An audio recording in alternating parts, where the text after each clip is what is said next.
ஆன்மீக அன்பர்கள் அனைவருக்கும் வணக்கம். நாம் நம்மளுடைய சேனலில் தொடர்ந்து நிறைய சுவாரஸ்யமான ஆன்மீகம் சார்ந்த தகவல்களை தாங்க பார்த்துட்டு வந்துட்டு இருக்கோம்.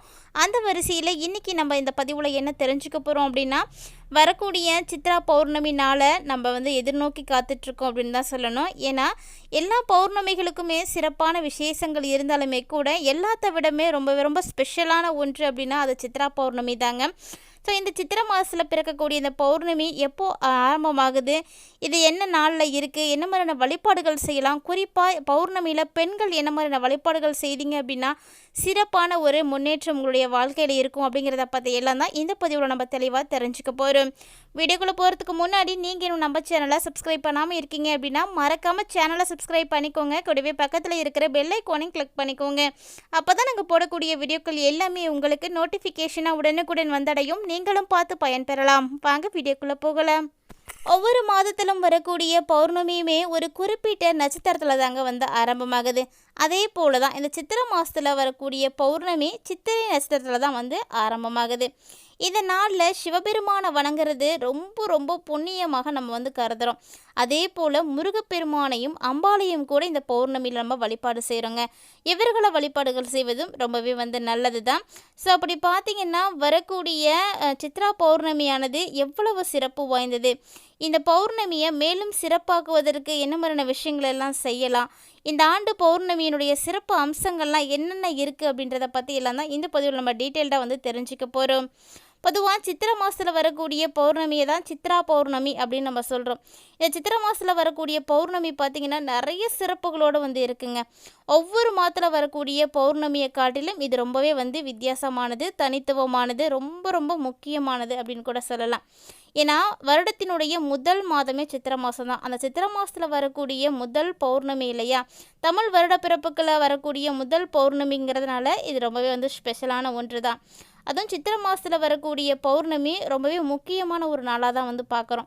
காரணம் பார்த்திங்கன்னா இது ஏராளமான ஆன்மீக ரீதியான ஜோதிட ரீதியான முக்கியத்துவத்தை பெற்றிருக்குங்க.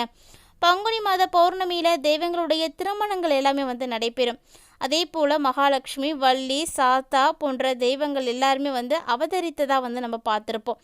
அதே போல் இந்த சித்திரை மாதத்தில் பௌர்ணமி அன்னைக்கு தான் சித்திரகுப்தருடைய அவதாரம் நிகழ்ந்திருக்கு அப்படின்னு புராணங்கள் எல்லாம் சொல்லப்படுதுங்க. அதாவது சித்திரகுப்தர் பிறந்த நாளை தான் சித்ரா பௌர்ணமியை நம்ம செலிப்ரேட் பண்ணிகிட்டு இருக்கோம். இது பார்த்திங்கன்னா ஓவியத்திலிருந்து உயர் பெற்றவர் தான் சித்திரகுப்தன் அப்படின்னும், ஒரு சித்ரா பௌர்ணமி தினத்தில் தான் இந்த சித்திரகுப்தன் பிறந்தார் அப்படின்னும் கைலை புராணங்களில் சொல்லப்பட்டிருக்கு. ஆனால் சித்திரகுப்தனுடைய அவதரிப்பு பற்றி நிறைய கதைகளானது இருக்குங்க. அதெல்லாம் என்னென்ன அப்படின்றத நம்ம வரக்கூடிய அடுத்த பதிவுகளில் தொடர்ந்து பார்க்கலாம். இந்த சித்ரா பௌர்ணமி நாளில் கோவில்கள்லேயும் பார்த்திங்கன்னா நிறைய உற்சவங்கள் எல்லாம் செய்வாங்க. அதனால் கோவில் திருவிழாக்கள் எல்லாம் கலந்துக்கிறது ரொம்பவே சிறப்பானது. குறிப்பாக குலதெய்வ வழிபாடு செய்யுங்க, இன்னுமே உங்களுக்கு சிறப்பாக இருக்குங்க. அதுவும் சித்திரை மாத பௌர்ணமியை யாருமே மிஸ் பண்ணாதீங்க. எந்த தேதியில் வருது, எந்த நேரத்தில் வருது அப்படின்றது ரொம்ப ரொம்ப முக்கியமானது. ஆன்மீக ரீதியாக இதுதான் ரொம்பவே முக்கியமான ஒன்று அப்படின்னு சொல்லலாம். ஸோ அது வாங்க எப்போ அப்படின்றதையும் தெரிஞ்சுக்கலாம். வரக்கூடிய சித்திரை மாதத்தில் வரக்கூடிய சித்ரா பௌர்ணமி எப்போ ஆரம்பமாகுது அப்படின்னு பார்த்தீங்கன்னா, சித்திரை மாதம் பௌர்ணமி மே மாதம் 12ஆம் தேதி அன்றைக்கி வந்திருக்குங்க. மே 12, 2022 அன்றைக்கி தான் வந்திருக்கு. இந்த சித்திரை மாதம் 2025 பௌர்ணமி திதியினுடைய நேரம் பார்த்திங்கன்னா மே 11ஆம் தேதி 2025 ஞாயிற்றுக்கிழமை இரவு 8:45 மே 12 திங்கட்கிழமை இரவு 10:48 வரைக்குமே இருக்குது. ஸோ இந்த டைமில் கட்டாயமாக நம்ம வழிபாடுகள் செய்யணும். பொதுவாகவே சூரியன் உதயமாகும் பொழுது இருக்கக்கூடிய திதியினுடைய அடிப்படையில் பார்த்திங்க அப்படின்னா சித்ரா பௌர்ணமி நமக்கு மே 12ஆம் தேதி தாங்க திங்கட்கிழமை அன்னைக்கு வந்திருக்கு. திங்கட்கிழமை அன்னைக்கு பௌர்ணமியும் கூடி வந்திருக்கு. ரொம்ப ரொம்ப சிறப்பானது. ஏன்னா திங்கட்கிழமையில் நம்ம சிவனுடைய வழிபாடுகள் செய்வோம். அதுவும் பௌர்ணமியும் அன்றைக்கி இருக்கிறது பார்த்திங்கன்னா இன்னுமே ரொம்பவே சிறப்பானது தான். சரி, இந்த சித்ரா பௌர்ணமி அப்படி என்ன முக்கியத்துவம் பெற்றிருக்கு அப்படின்றதையும் நம்ம தெரிஞ்சுக்கலாம். பொதுவாக ஒவ்வொரு பௌர்ணமியுமே ஒவ்வொரு குறிப்பிட்ட நட்சத்திரத்தில் தான் ஆரம்பமாகும். ஸோ அப்படி பார்த்திங்கன்னா சித்திரை மாதத்தில் வரக்கூடிய பௌர்ணமி சித்திரை நட்சத்திரத்தில் தான் சந்திரன் உதயமாகிறாரு. ஸோ இப்படி ஏற்படக்கூடிய பௌர்ணமி திதி ரொம்பவே ஸ்பெஷல்னு தான் சொல்லலாம். சூரியன் உச்சம் பெற்ற மேசராசியில் சஞ்சரிக்கக்கூடிய இந்த ஒரு நேரத்தில் சந்திரன் துலாம் ராசியில் சஞ்சரிக்கும் பொழுது சித்திர மாத பௌர்ணமியானது ஏற்படுதுங்க. ஸோ 2025ஆம் ஆண்டினுடைய சித்ரா பௌர்ணமி திங்கட்கிழமை அன்னைக்கு வந்திருக்கு. சிவபெருமானுக்கு உரிய ரொம்பவே நல்ல நாள் அப்படின்றதுனால இந்த நாளில் சிவபெருமான நம்ம வழிபாடுகள் செய்கிறது நமக்கு மிகுந்த பலன்களை எல்லாம் ஏற்படுத்தி கொடுக்கும். கூடவே அம்பாளையும் நீங்கள் வழிபாடுகள் செய்வது இன்னுமே நல்லது. ஒரு சில நாட்கள் அப்படின்னு பார்த்தோம் அப்படின்னா ரொம்ப ரொம்ப வந்து ஸ்பெஷலாக இருக்கும்.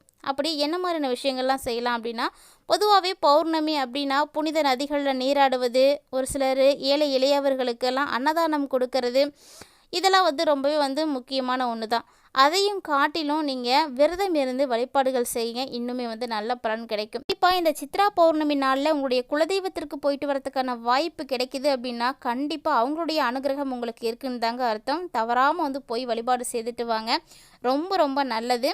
இது இல்லாமல் சைவ மக்களால் கொண்டாடப்படக்கூடிய ஒரு விரத நாளாக இருக்கிற இந்த நாளில் சித்திரகுப்தருக்கு சிறப்பு வழிபாடுகள் எல்லாம் செய்வாங்க. சித்ரா பௌர்ணமி அப்படின்றது ரொம்பவே நல்ல ஒரு நாள் தான். அதாவது யமதர்ம ராஜாவினுடைய உதவியாளரும் மனிதர்களுடைய நல்ல செயல்கள் மற்றும் தீய செயல்களை பதிவு செய்யக்கூடியவராக இருக்கக்கூடியவர் தான் சித்திரகுப்தர். அவருடைய பிறந்த நாளான இந்த தினத்தில் வழிபாடுகள் செய்கிறதன் மூலமாக நம்மளுடைய பாவங்கள் எல்லாமே வந்து மன்னிக்கப்பட்டு நல்ல கர்மாக்களானது பெருகும் அப்படின்றதாங்க நம்பிக்கை.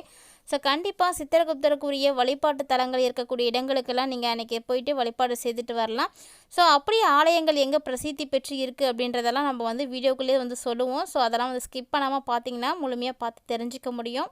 இந்த நாளில் பெண்கள் பார்த்திங்கன்னா சித்ரா பௌர்ணமி அன்னைக்கு ஆற்றங்கரையில் உரல் தோண்டி அதற்கு திருவுரல் அப்படின்ற ஒரு பெயர் சூட்டி அங்கே இறைவனை வந்து வலம் வந்தி வழிபாடுகளை வந்து செய்வாங்க. ஸோ அது மாதிரி பழங்காலத்தில் செய்யக்கூடிய பழக்கங்கள்லாம் இன்றைய அளவும் உங்களுடைய ஊரில் வந்து கடைபிடிக்கப்படுதா அப்படின்றத மறக்காமல் வந்து கமெண்ட் பண்ணுங்கள். கூடவே இந்த நாள் பார்த்திங்கன்னா ரொம்ப ரொம்ப அற்புதமான நாள், சிறப்புமிக்க நாள். நிறைய ஆலயங்களில் சித்திரை மாத கஞ்சி காய்ச்சி வந்து வழிபாடுகள் வந்து செய்வாங்க.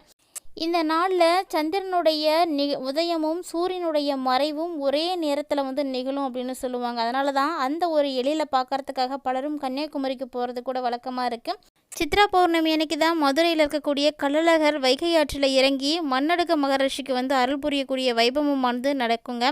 அதே போல் சித்ரா பௌர்ணமி நாளில் காஞ்சிபுரத்தில் இருக்கக்கூடிய ஸ்ரீ வரதராஜ பெருமாள் நடாவி அப்படின்ற ஒரு விஷயம் வந்து செய்வாங்க. அவர் வந்து நடாவி அப்படின்னு சொல்லக்கூடிய கிணற்றுக்குள்ளே வந்து எழுந்தருளி காட்சி கொடுப்பார். ஸோ இதை வந்து காஞ்சியில் இருக்கக்கூடிய பெரும்பாலான மக்கள் வந்து பார்த்துருப்பாங்க. ஸோ அப்படி நீங்கள் இந்த விஷயத்தை வந்து பார்த்துருக்கீங்களா? இதை வந்து கொண்டாடக்கூடிய ஒரு திருவிழாவாகவே வந்து செய்வாங்க. ஸோ அந்த அனுபவமெல்லாம் உங்களுக்கு இருக்கான்றதை மறக்காமல் வந்து கமெண்ட் பண்ணுங்கள். அடுத்ததான் நாமக்கல் இருக்கக்கூடிய கொல்லிமலை அருளீஸ்வரர் கோவிலில் சித்ரா பௌர்ணமி அன்னைக்கு சித்தர்கள் நீராடிய பொய்கை கோயிலுடைய தீர்த்தமான சர்பேஸ்வர் தீர்த்தத்தில் வந்து கலப்பதாக வந்து சொல்லுவாங்க. அதே போல் தாங்க குற்றாலத்தில் இருக்கக்கூடிய செண்பகாதேவிக்கு சித்ரா பௌர்ணமி அன்னைக்கு சிறப்பு பூஜைகள் எல்லாம் வந்து செய்வாங்க. ஸோ அந்த டைமில் பார்த்திங்கன்னா சந்தன வாசனையோட மழை பொழியும் அப்படின்னு சொல்லப்படுது. ஸோ இப்படி நிறைய சிறப்புகள் இந்த சித்ரா பௌர்ணமியில் வந்து இருக்குங்க. பூலோகத்தில் மனிதர்கள் செய்யக்கூடிய பாவ புண்ணிய கணக்குகளை எல்லாம் எழுதக்கூடியவர் தான் சித்திரகுப்தர். பார்வதி தேவி வரைந்த சித்திரத்தில் இருந்து பிறந்தவர் அப்படிங்கிறதுனால தான் அவருக்கு சித்திரகுப்தர் அப்படின்ற ஒரு பெயரே வந்து ஏற்பட்டது. இவ்வளோ சிறப்புகளோடு இருக்கக்கூடிய இவரை இந்த நாளில் சித்திரகுப்தரை வழிபாடுகள் செய்து வணங்கணும் அப்படின்னா அவர் நமக்கு எளிய முறையில் சிவபெருமான் அடையிறதுக்கு நிறைய வகைகளை எல்லாம் செய்து கொடுப்பாருங்க.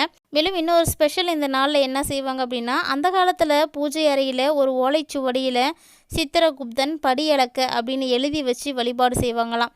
இன்று நாம் அதை ஒரு நோட்டில் எழுதி வைத்து வணங்கலாங்க. ஸோ இது வந்து எளிமையான ஒரு வழிபாட்டு முறை தான். இந்த ஒரு விஷயத்தை செய்து விரதம் இருந்து மாலையில் வந்து பூஜை செய்வது ரொம்ப ரொம்ப விசேஷமானதான்.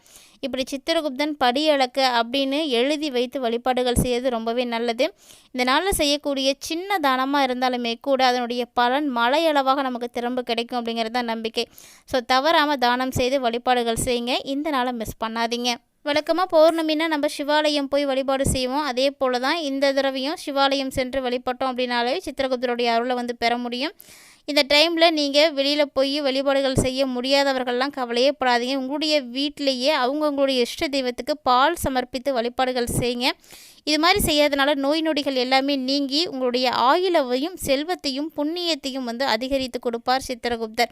ஸோ அவர் நமக்கு வேண்டிய ஆசைகளை எல்லாம் கொடுப்பார். கண்டிப்பாக இந்த சித்ரா பௌர்ணமி நாளில் சித்திரகுப்தர் வழிபாட்டை மட்டும் மிஸ் பண்ணாதீங்க. மேலும் இந்த நாளில் வீட்டில் தங்கம் வெள்ளி போன்ற விலை உயர்ந்த மங்களகரமான பொருட்களை எல்லாம் வாங்கி வைப்பது உங்களுடைய செழிப்பினுடைய சின்னமாக இருக்கக்கூடியதெல்லாம் வச்சு வழிபாடுகள் செய்கிறது ரொம்ப ரொம்ப நல்லது. கண்டிப்பாக இதுவும் மிஸ் பண்ணாமல் செய்யுங்க. குறிப்பாக வீட்டில் இருக்கக்கூடிய பெண்கள் இந்த விஷயத்தை செய்து வழிபாடுகள் செய்யுங்க. வீட்டில் செல்வ செழிப்புகளானது நிறைந்து காணப்படும்.